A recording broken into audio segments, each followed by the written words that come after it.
we have seen the requirements of the hash functions. Typically, first of all, we have seen what is a hash function, and we have seen why actually the hash functions are needed. Cryptographic hash functions are needed when you are already having keyed based encryption techniques. That means, your symmetric and asymmetric are there, but still we need to have the hash functions. So as we understood in the previous class, the main purpose of the hash functions is to ensure the integrity of the communications. Okay, and not only integrity but also about authentication. Okay, not only authentication but also the digital signature. These are the various potential applications of hash functions. Is it that I cannot achieve these things in the keyed cryptography techniques such as the symmetric and asymmetric? Of course, you may be able to achieve these services of integrity, authentication, digital signatures, but the point is the way you are going to achieve, how much effort you need to put, what are your requirements there, computational intensive requirements there. Whereas this is, number one, the beauty is that number one, it is one-way function, right?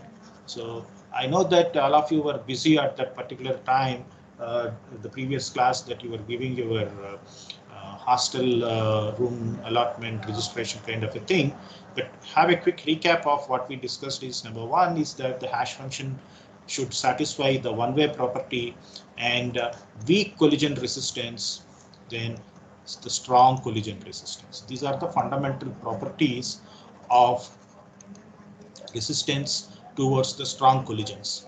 What do you mean by strong collisions?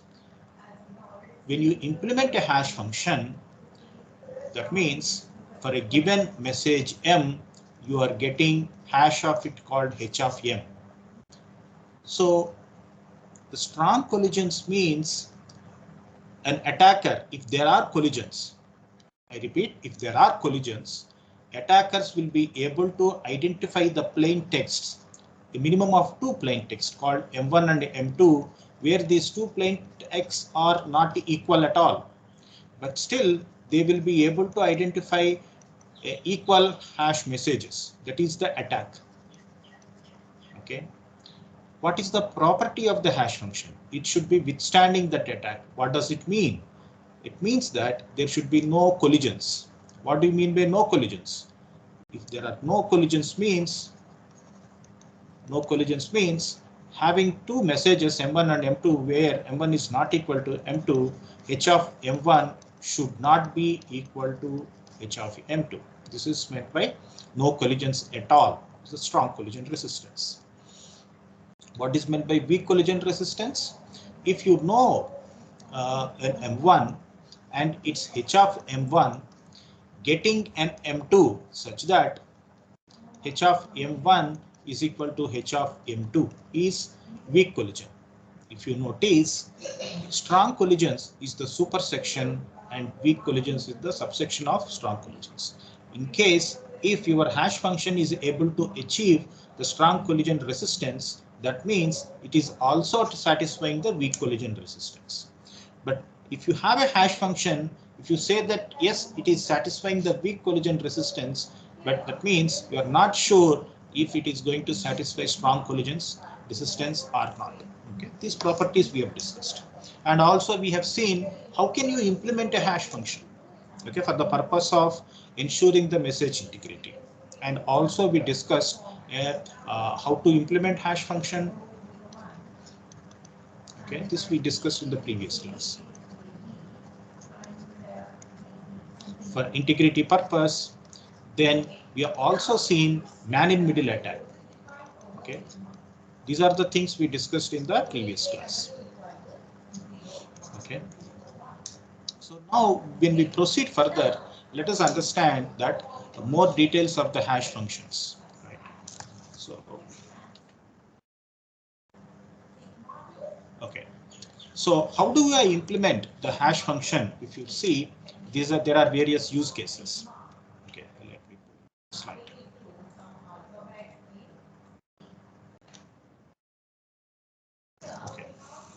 So these are the various use cases of simple implementation of the hash function for message authentication. Remember, we have seen in the previous class about ensuring the hash functions for the integrity purpose. Now, if you notice the previous slide also, we said, the hash functions are used for integrity purpose, authentication purpose, and the digital signature purpose. We have seen in the previous class about integrity. Now, let us see about authentication. How do I authenticate? We have seen what is basically an authentication problem in the so far when we were talking about public key cryptography algorithms and all. We have discussed what is actually an authentication problem. Now there are 4 ways in which a hash function can be implemented for an authentication purpose. So let us look at the first case. Alice is sending a message to Bob. So Alice is the source, Bob is the destination. Alice is sending the message M. So what Alice has done, Alice has calculated the hash of the message, right? So the hash of the message is calculated using the help of hash function. Now you see the concatenation symbol where message and its hash are concatenated. When I say concatenated, they are combined together and formed a block, message block. So that means after the concatenation, your message blocks contains not only the message, but also its hash code. Now then what happen is both message plus hash code, both message and hash code, treating them as a block or set of blocks, we are actually performing an encryption process. Okay. So how I am making the encryption? It is with the help of symmetric key. So if you notice, the key is K. So the ciphertext, which is the encrypted form of message and its hash, were transferred to the destination Bob. Now what Bob would do? Bob would decrypt that particular message block with the help of that symmetric key. Once he decrypts, he gets the message and also its message hash. Now what he do is he calculate the hash over the message and compare the message hash that what he received. So calculated hash over the message, received hash of the message, both are compared. If they are same, that means the message is authenticated. When I say message is authenticated, what does it mean? Number one is that the contents of the message are not tampered. Number two is that essentially, see, I am able to decrypt the message coming from coming from A, and I have used the symmetric key K, wherein which the key is with either with Bob and Alice. So Bob is able to decrypt it in that way. The source authentication is also done, right? So source authentication is done here, and you are ensuring the message integrity. So both are achieved in the first case of implementing the hash function. The point is here, if you notice, again your basic fundamental problems such as, since the encryption is done through symmetric key, you need to establish the symmetric key prior to this calculation steps that need to be ensured. Okay, so that is first point. The other point is that you are able to achieve integrity, and by performing encryption you are also able to achieve confidentiality. Remember yesterday when we were discussing, we said your integrity and the attack over the man-in-middle attack over that particular integrity related problem, if you notice, there is no confidentiality. But now here, if you notice, you are able to achieve confidentiality also, because message is encrypted. Message is encrypted with the symmetric encryption technique. Along with the message, even you are encrypting the hash code of the message. So upon decryption, you are actually taking the message and its corresponding hash of it, and you are comparing that with the hash that is received, and you are ensuring that authentication is done. So this is the what authentication, integrity, also confidentiality. Imagine if you have an application where your confidentiality is not a problem. Then if confidentiality is not a problem, So no confidentiality, but you want integrity. Okay, you want integrity and you don't want confidentiality. In such scenario, you can go for the second case where you take the message, calculate the hash of the message, and remember, I'm actually encrypting the hash of the message. Okay, so we are encrypting hash of the message. So the encrypted hash is concatenated with the message and they are transferred to the receiver. What the receiver is doing? Receiver is taking the message, calculating the hash over the message, what the message ever he has received.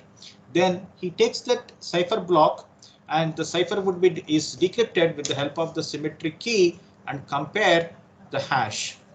If this hash and the calculated hash are same, that means integrity is ensured, right? And remember, there is no confidentiality. Okay. This actually prevents the previous class man-in-middle attack. What happened in the man-in-middle attack? In fact, if you notice man-in-the-middle attack, the attacker has taken the message and its hash. He created his own message and its hash and he has sent it. So what the receiver is getting is the message and its hash, nothing else. So whatever the message and hash the receiver has received, when he calculated the hash over the message, the hash that he has received, obviously both would be same. That's what is man-in-middle attack. So in order to mitigate your man-in-middle attack, we are actually bringing the concept of encryption also here. Now, so far, if you notice, step A and step B are use case A and use case B. We are bringing in the component of encryption here. You may ask a doubt, sir. Yesterday you said we are going to the hash functions just because there is a issue of having computational requirements that typical encryption algorithms. If it is asymmetric, it is much more complex, and when it is come to symmetric, it's also complex, and that's the reason why we are going for the hashes. But still, you are bringing the encryption concept here. So how do I do it? So in that regard, we have the use case C here, where you take that message. There is no encryption at all here. What happens? You take the message. Both sender and receiver would agree upon a secret code.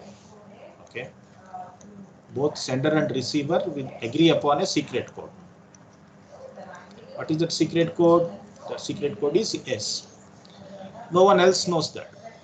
So what they do? Take the message. So append the message with the secret code at the sender side. Then compute the hash over the concatenated message and secret code. So get the hash. Okay. Combine the message and its hash. Of course, when I say hash, message come secret code. Both would be transmitted to the receiver. So receiver takes this, then he takes the message. Since he already knows the secret code, he appends the secret code to the message and calculate the hash. So calculate the hash. Whatever the calculated hash, the receiver would compare that with the hash that he has received. If both are same, that means integrity is ensured.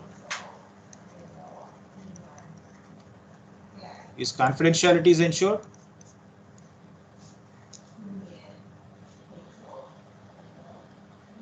Is confidentiality ensured? No, sir. You don't have confidentiality. What we did? It's only an authentication or an integrity related issue. What is the difference here? The difference is that you may say, sir, in the symmetric key encryption also you have a common key that is to be agreed between both A and B, and you are saying a secret code that is to be agreed between both A and B. What is the difference? Can somebody tell me what is the difference?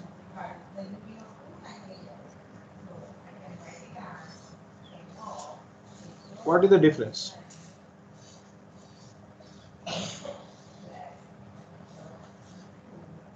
Hello? Is there any gain in the use case C?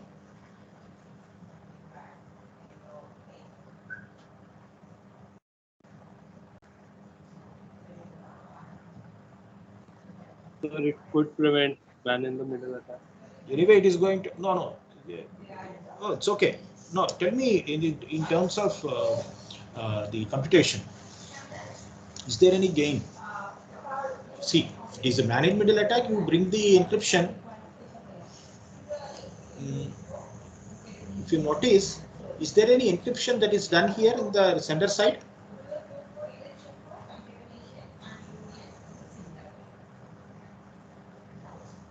Hello? No, sir. No encryption. No, sir. Right? So there is no encryption. What happened was there is a random secret key that was agreed between A and B. That secret key was entered along with the message. Now what happened is that if the message content is tampered, in order to create that same message hash code, obviously attacker needs that secret code, right? Hello? Yes, sir. Are you able to follow only one answer? Are you able to follow here?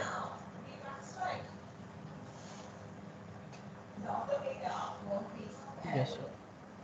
Okay, so the point is that you are taking the message, you are appending the secret code that is already agreed only between those two nodes, and no one else knows.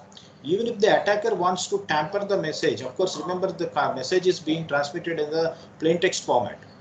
So even if somebody wants to perform a man-in-middle attack, he cannot calculate the hash code. The reason is that in order to calculate the hash code, he needs the secret key. It's not that in order to calculate the hash code, it is about calculating the same hash code, because in order to calculate the same hash code, attacker needs the secret key. If there is no secret key, obviously he will not be able to perform the same hash code. So that's how it can be prevented. Even if it is not prevented, at least it can be detected. The point is that, okay. See, in most of the cases, will not be able to prevent, but at least if there is an attack, we should be able to detect it. So that can happen here with the case of use case C.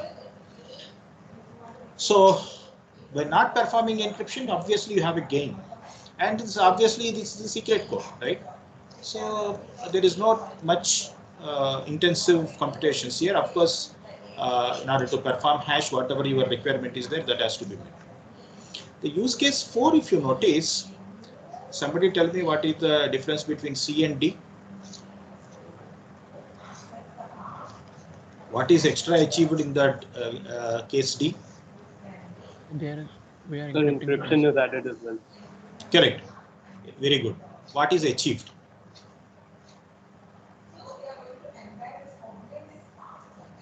Confidentiality. Yes. So if you notice the case C, you are achieving confidentiality also, right? Obviously, for that you have to encrypt. You may ask, sir, when I am performing encryption, yes, I am getting the your computational intensity. Yes. See, there is that has to be done. If the requirement, your application requirement is to ensure only integrity, no issue, go with C. If it is both, we need to go for D. I hope this various examples or the use cases of the the hash functions is clear to you guys. So next we have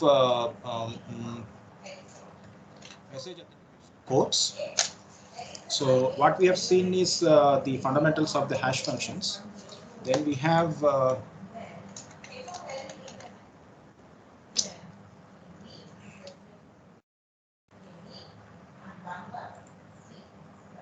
okay. So next we have message authentication codes.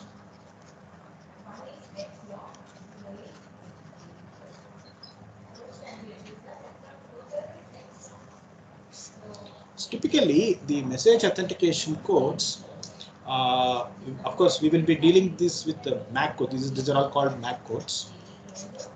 That we will be discussing it in when we are dealing with the separate chapter after the hash functions. But essentially, these are also originated from hash functions. Okay. The basis for the message authentication code is the hash functions. But what is the difference? The difference is that they are all not simply hash functions, but they are keyed hash function.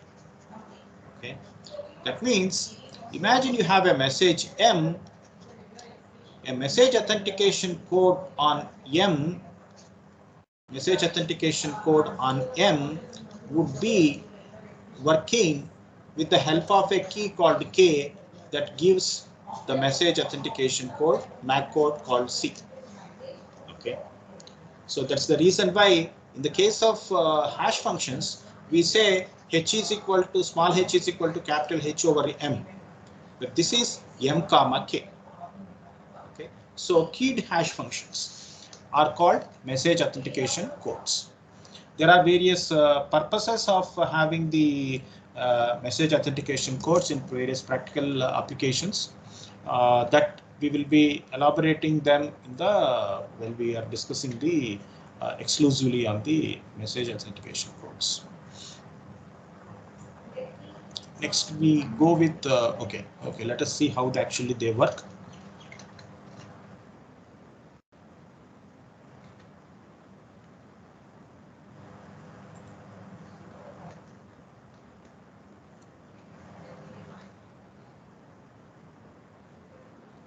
If you notice, आज Vladimir Putin order दे रहा है मेरी country पर attack करने के लिए और तुम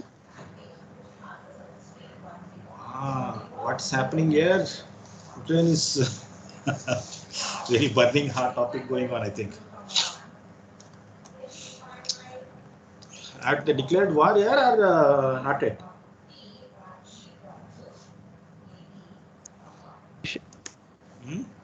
Officially, no. Officially not, right?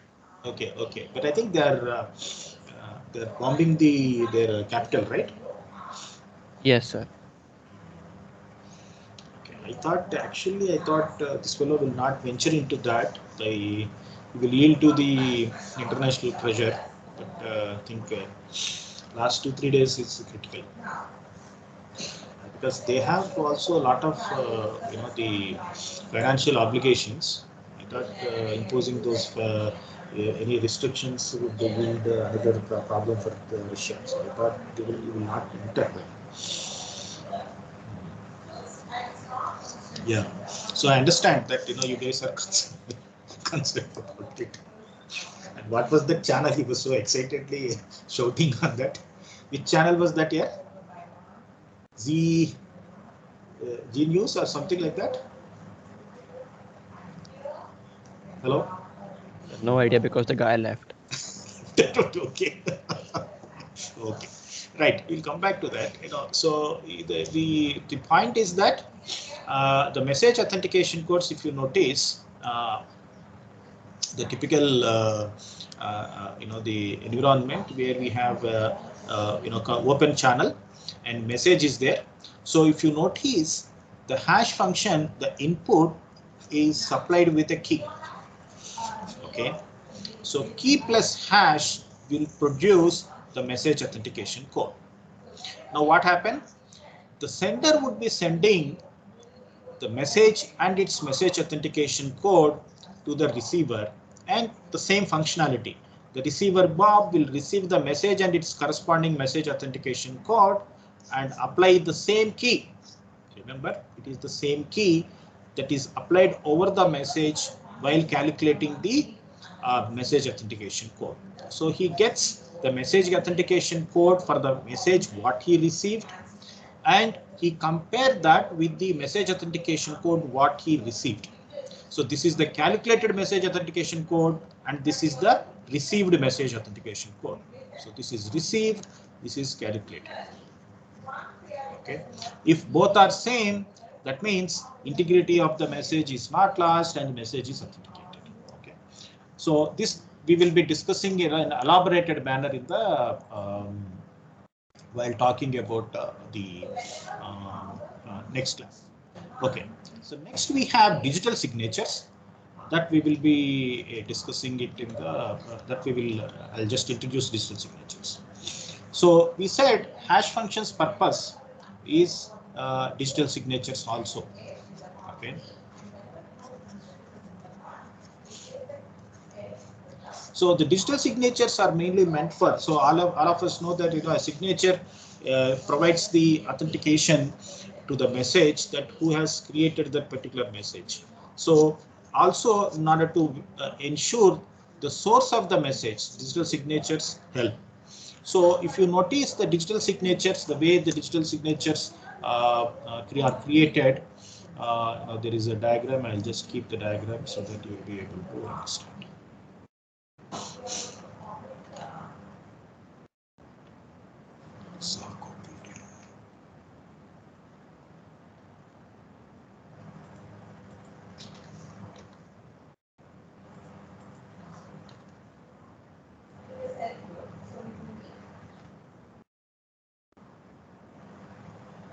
I think it's getting wrong.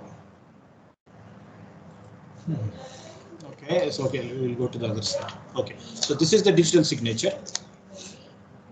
Okay.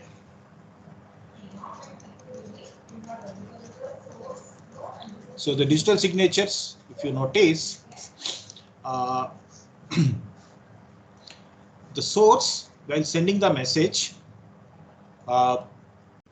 message and its hash of the message are created. Now the point is hash of the message is encrypted H of M. Remember the same was happened in the previous few minutes back while talking about the hash function applications. But what is the difference here?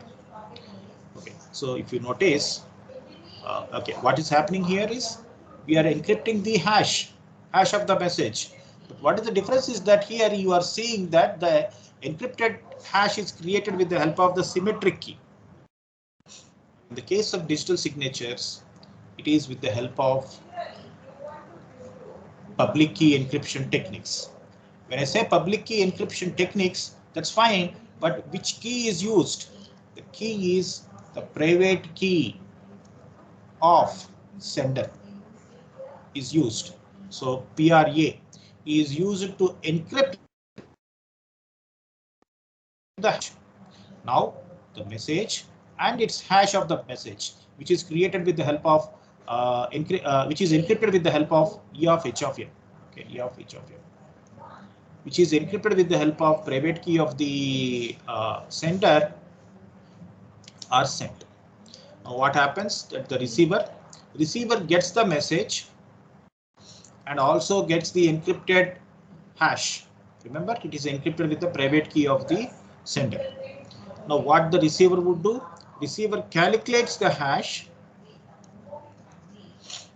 then he decrypts received hash. How he is decrypting? With the help of public key of sender, right? Public key of sender, because remember it is encrypted with the help of private key of the sender.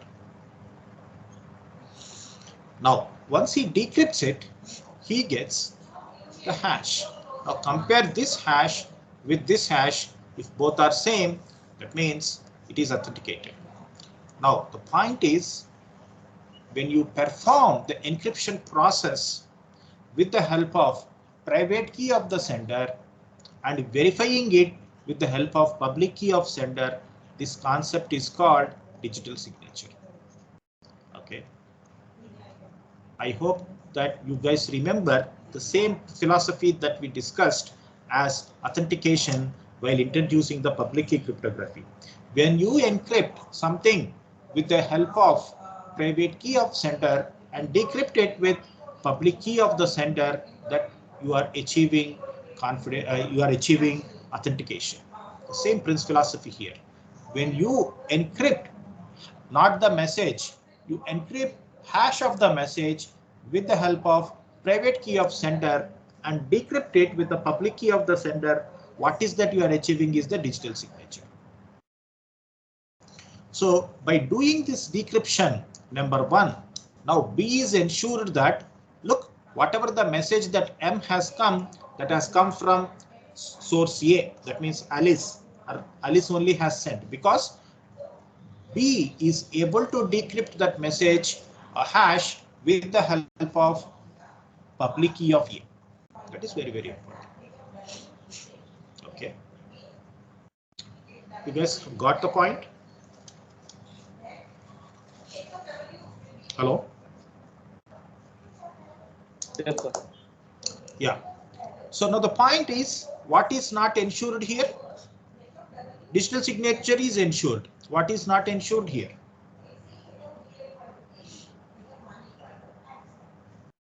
Confidentiality. No confidentiality. There is no confidentiality. Now I want both digital signature and confidentiality. So see the next scheme. So the digital signature plus confidentiality. So if you notice, message, hash of the message, encrypt with private key of sender. So now take the message and its encrypted hash. Remember, it is encrypted with the private key of sender. That you encrypt again with symmetric key. Right? With symmetric key. So you send this.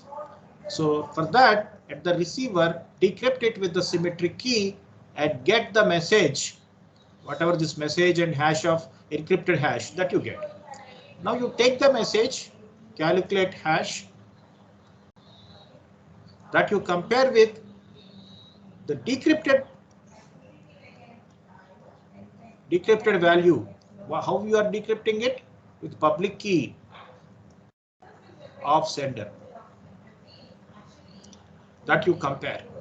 So you achieve signature, you achieve confidentiality. Okay. So this is the philosophy of digital signatures. So that means you think of any application, online application.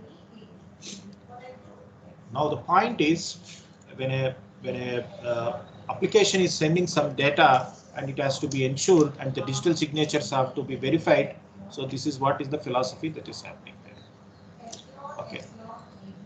So there are other varieties of applications of hash functions that are given in the book.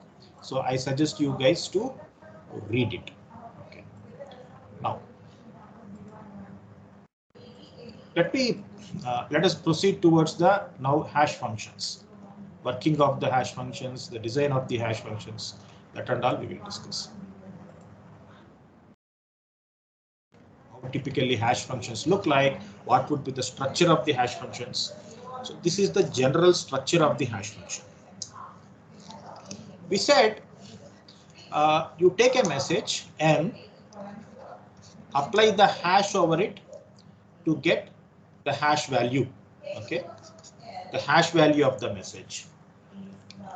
So the point is, what is actually hash? So any hash function takes variable length input.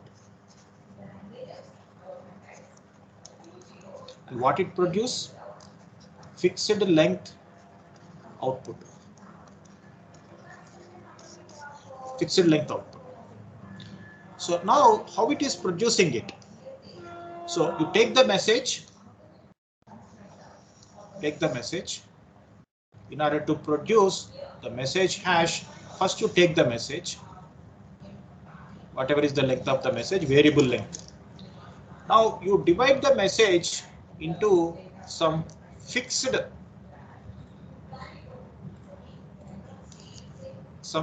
length blocks.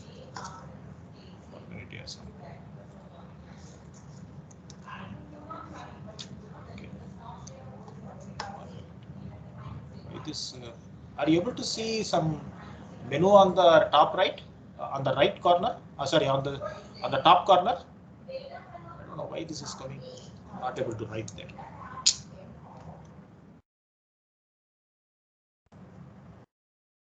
Okay, I'm not able to write there. What? Okay, I'm again. Okay, yeah, now I got it. So you see the blocks, you take the message, divide into blocks. Okay, so now you take each block, y0, y1, so on.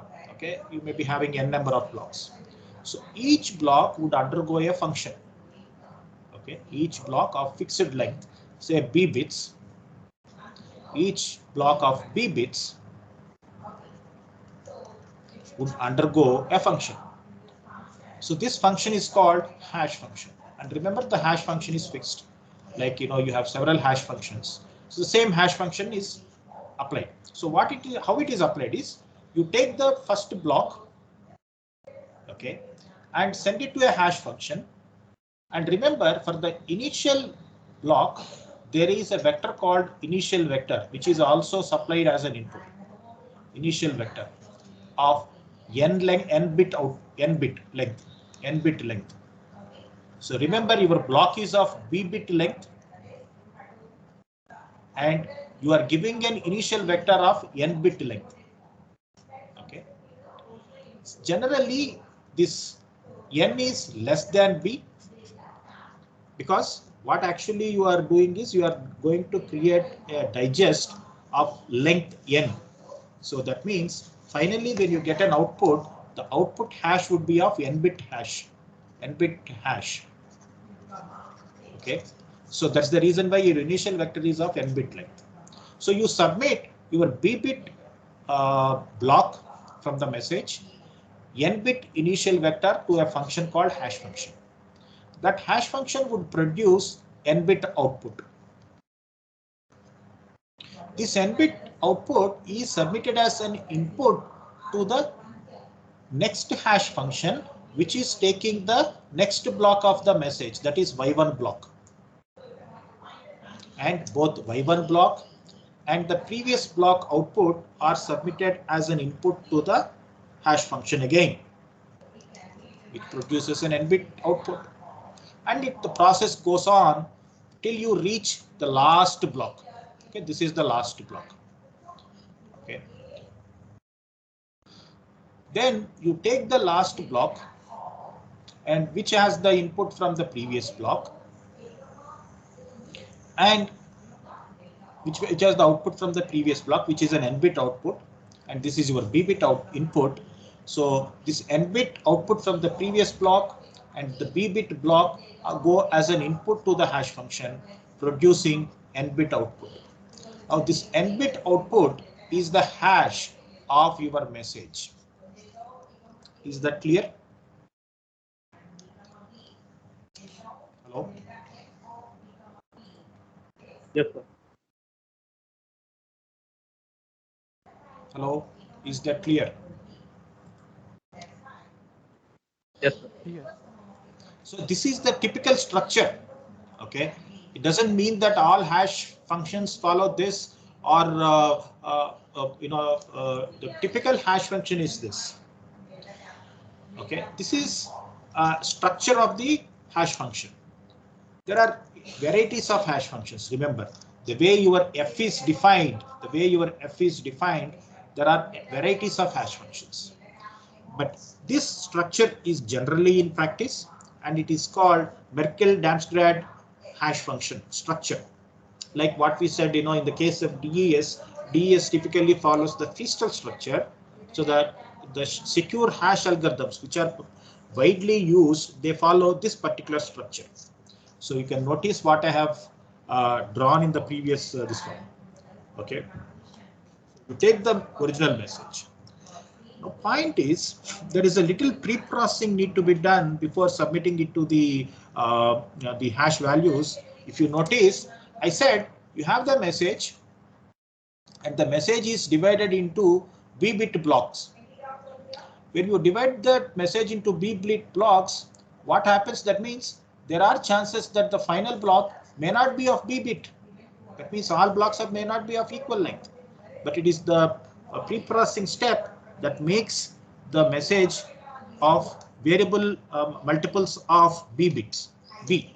So that's the reason why you need to pad some number of bits, so that what happens, your overall message can be divided into b number of bits. So of course the diagram shows n bits. Previously we said b bits. Don't worry. In that case, you know, here they said m bits here. Okay, so the variables, not the nomenclature, don't worry. You can even say b bit, b here everywhere. Okay, and this is n bits. Okay, so obviously the final output is n bit output. So n is less than b. Okay, so you pad certain bits here such that the overall message becomes, a length of the message becomes some variable multiple of your b bit. Okay, so that multiple is the total number of blocks you get. Okay, so in this case it is t here, so you have about t blocks. Now you submit b bit input and n bit input as an initial vector called ib vector to the function and produces n bit output. That is given as an input to the next function. When I say next function, it's not another function, it's the same function. Function is same, but input varies. Remember, the hash function is also called as compression function. So the hash function is also called as compression function. Why it is called as a compression function? You notice here we have a original message of m bits, and that is now given as n bit output. Certainly the n bit, the n is much smaller than your m. So that means essentially what actually you are doing is, by creating the digest, you are creating a compression. That's the reason why you call the your hash functions as compression functions also. Okay, so what we will do is we will pause here and we will continue with the secure hash algorithm. Okay, which is one of the most popularly used algorithm for creating the hashes, that we would be doing it in the next class. And remember, there is one more interesting property that you guys need to observe here. So the interesting property is here, the output of the one hash function or output of one block hash is submitted as input. So this is the output here. So this is the hash of this particular block, and while creating the hash of the next block, you are submitting it as an input. Are you able to follow? Hello? Yes, sir. So the output, which is the hash of one block, is given as input to hash function of the next block. So this is called actually the chaining philosophy, right? So it's chaining. Right? So you are taking the output, submitting as an input, right? And then output again, taking it as an input. Again output as an input, output as an input. So you are creating the chain. What chain it is? The chain is coming from the blocks output, right? That's the reason why it's called block chaining, right? The same philosophy of the blockchain concept that what you may be hearing in the area, like, you know, about blockchain concepts, you may be hearing it, right? So what's happening there is about the same. You create the hash of the block. Of course, we will be having, say, take an example. If it is a blockchain concept, you have about n number of transactions. Create all n number of transactions and create one particular block. So for that particular block, you create the hash, and that would be linked with the next block that gets created. So it's creating the blockchain. Okay. So that's the same philosophy. So we will continue the interaction in the next class with secure hash algorithms. Okay. We'll pause here.